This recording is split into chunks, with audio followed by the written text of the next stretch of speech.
नमस्ते दोस्तों, मैं हूं सागर और मैं आपका स्वागत करता हूं अपने इस YouTube चैनल में। तो दोस्तों, अभी कुछ दिन मैं वीडियो नहीं डाल पाया। उसका रीज़न था, मैं बहुत सारे फार्म विजिट कर रहा था। बहुत सारे मेरे फ्रेंड्स, जब से मैं YouTube में आया हूं मुझे पता नहीं था कि मेरे एरिया में इतने सारे डक फार्म है।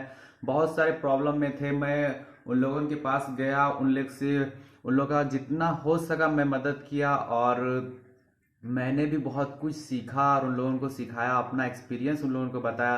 तो दोस्तों, इस चलते मैं वीडियो नहीं डाल पाया था, लेकिन आज विजयादशमी है और मैं विजयादशमी की आप लोगों को बधाई देता हूं। और इस विजयादशमी में मैं आपको कुछ गलतियां हैं जो मैंने की है और कुछ नए किसान कर रहे हैं, उन गलतियों को मैं आपको बताऊंगा। और वो मैंने पॉइंट वाइज नोट कर ली है। वो 10 गलतियां हैं जो सबसे छोटी गलती है, लेकिन ये बहुत बड़ा नुकसान दे जाती है। समझ लीजिए, जो इस डक फार्मिंग के रावण है, उन 10 गलतियों को आपको नहीं दोहराना है और आप उन गलतियों को पहले समझ लीजिए और फिर से डक फार्मिंग कीजिए। आप जरूर 100% सक्सेस होइएगा। और ये काम भी बहुत बढ़िया है और इन पे इनकम भी अच्छा है, लेकिन आपको ये गलतियां नहीं दोहरानी है। तो मैं बताता हूँ। देखिए, सबसे पहली गलती जो मैंने नोट की है वो है, जो आप बाड़ा बना रहे हैं, किसी भी तरह का आप बाड़ा बना लीजिए, कितनों भी सस्ता।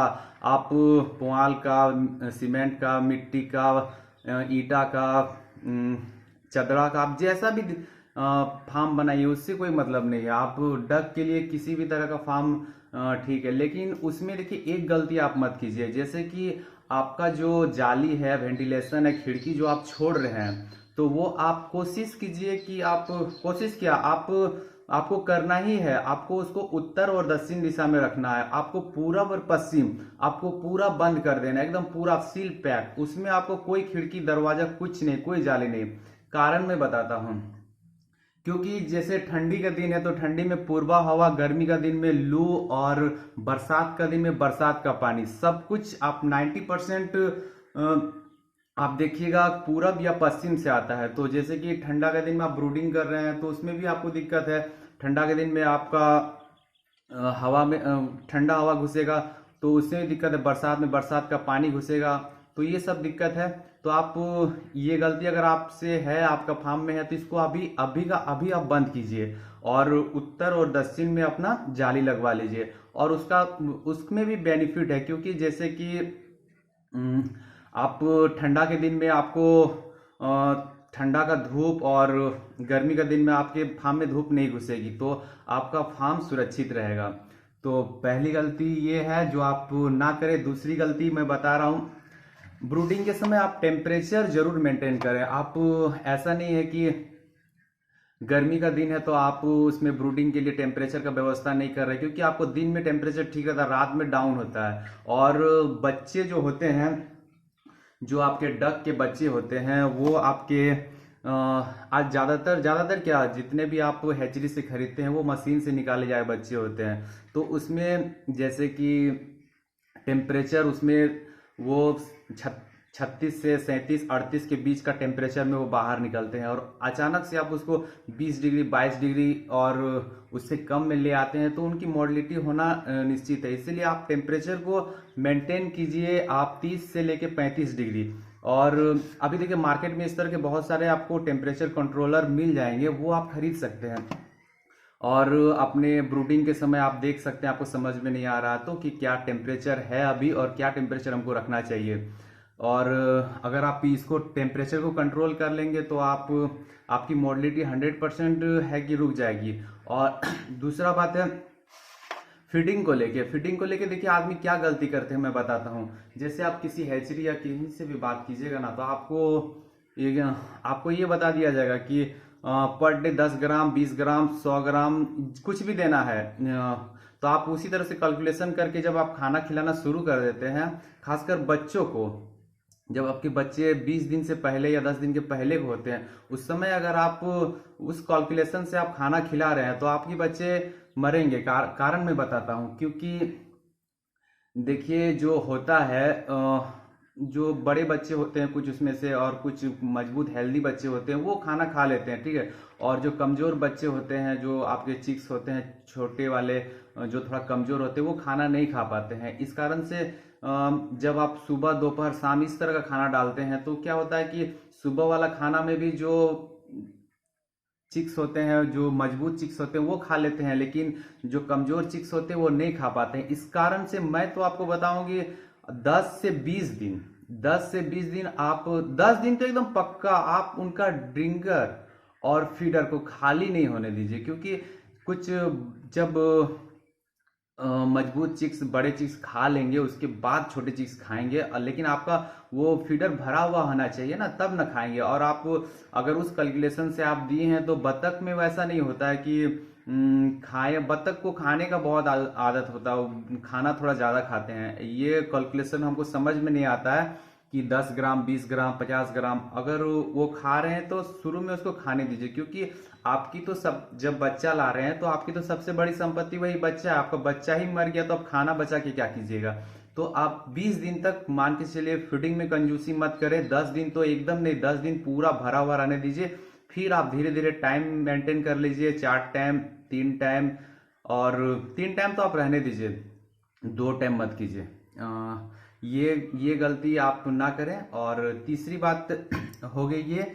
और चौथी जो गलती करते हैं, जो खाना सिर्फ दे देते हैं और पानी का व्यवस्था नहीं करते हैं बहुत सारे मेरे फ्रेंड्स, तो आप ये गलती नहीं करें, क्योंकि बतख के जो खाना होता है उनको हल्का सा भींगा करके दीजिए, ज़्यादा नहीं तो हल्का सा भींगा करके दीजिए, और साथ में साफ पानी जरूर रखें। और ये चीज़ आपको हमेशा करना है। बत्तख आपके 1 दिन के हैं, 10 दिन के हैं, 1 महीना के हैं, 6 महीना के हैं, जब भी है, जब भी आप इसका फीडिंग का आप व्यवस्था कर रहे हैं तो आप मतलब साफ पानी उसके लिए खाना के बगल में जरूर रखें। क्योंकि अगर आपके पास तालाब भी है तो आप ऐसा नहीं कि खाना खाने के बाद वो तालाब जाए पानी पीने के लिए, आप जहाँ पे खाना लगा रहे हैं जिस गमला में, वो बगल बगल वाला गमला में आप पानी भी लगाइए।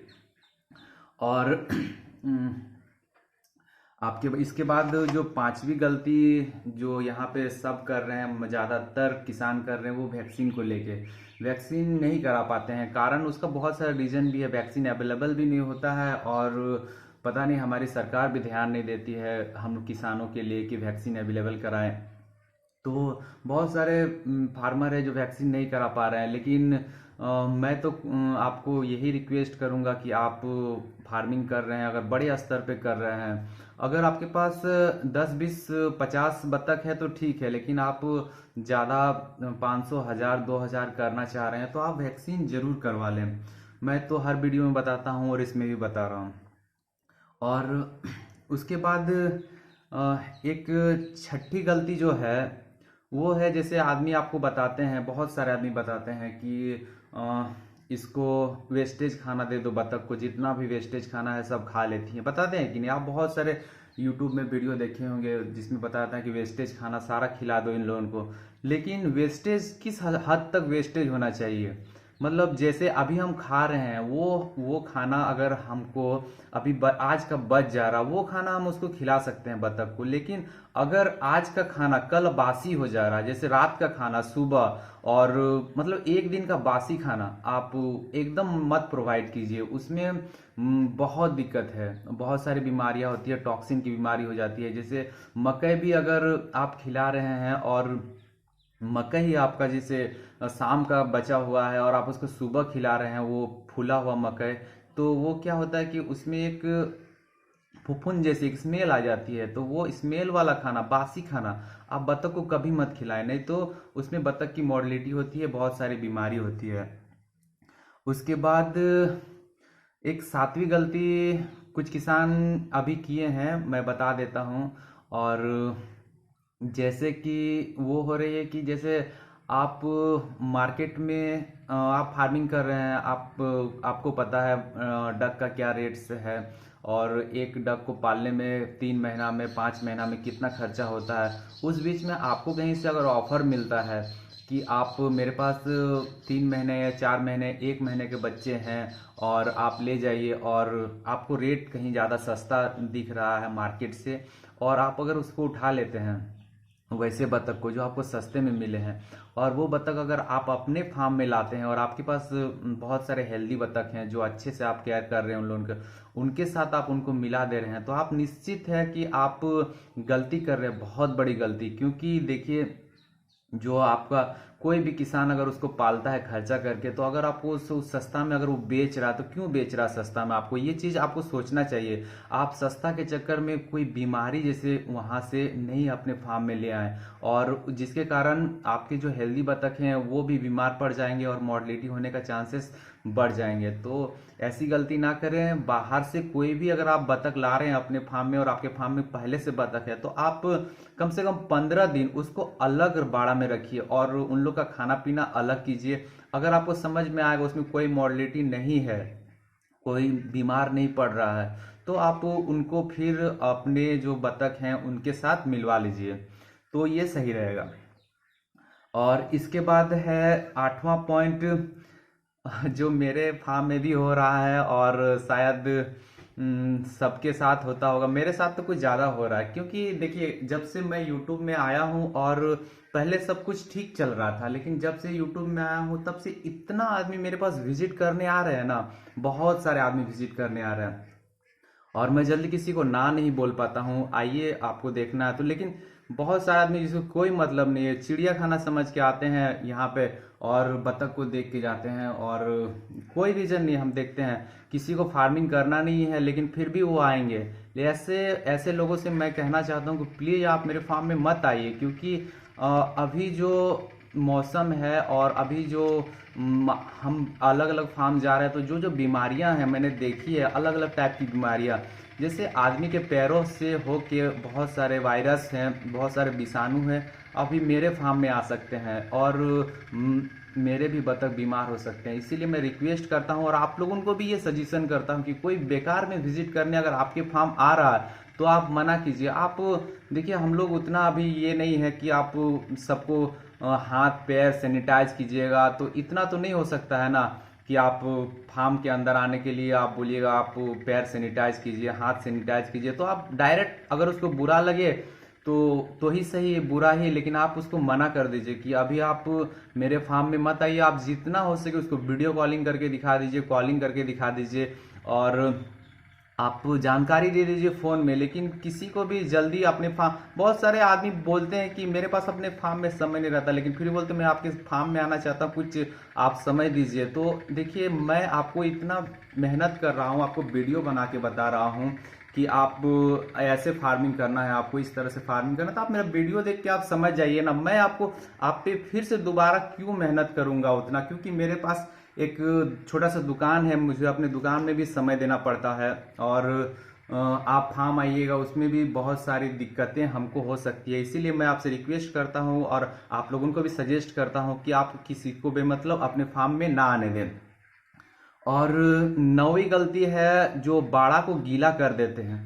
तो कभी भी कोई भी मौसम है, ठंडी का, गर्मी का, बरसात का, बाड़ा को गीला नहीं होने दे। जो नाइट शेल्टर होता है वहां को, उस जगह को आप हमेशा सूखा रखने का कोशिश करें, क्योंकि ज्यादातर बीमारियां वही बाड़ा से होके पनपती है और वहीं पे फैलती भी है। तो अगर आपके पास कोई अगर छोटी मोटी बीमारियां भी हैं, अगर बाड़ा आपका गीला है तो बीमारी तुरंत फैल जाएगा, लेकिन आपका बाड़ा अगर सूखा हुआ है तो बीमारी फैलेगी नहीं आपका।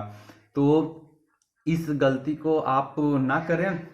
और एक जो 10वीं गलती है वो है, बहुत सारे किसान ऐसा करते हैं कि बतख उतख फार्मिंग उर्मिंग सब कुछ बढ़िया कर लेते हैं, लेकिन वो अपना जाली और जो बाउंड्री का व्यवस्था ठीक से नहीं कर पाते हैं, जिसके कारण कुत्ते, बिल्ली और सियार बतख को उठा के ले जाते हैं। और ऐसा बहुत सारे जगह पे हुआ भी है, या फिर रात में घुस के मार देते हैं। अगर एक बिल्ली अगर आपका फार्म में घुस जाए ना, तो बहुत बड़ा नुकसान करके जाती है।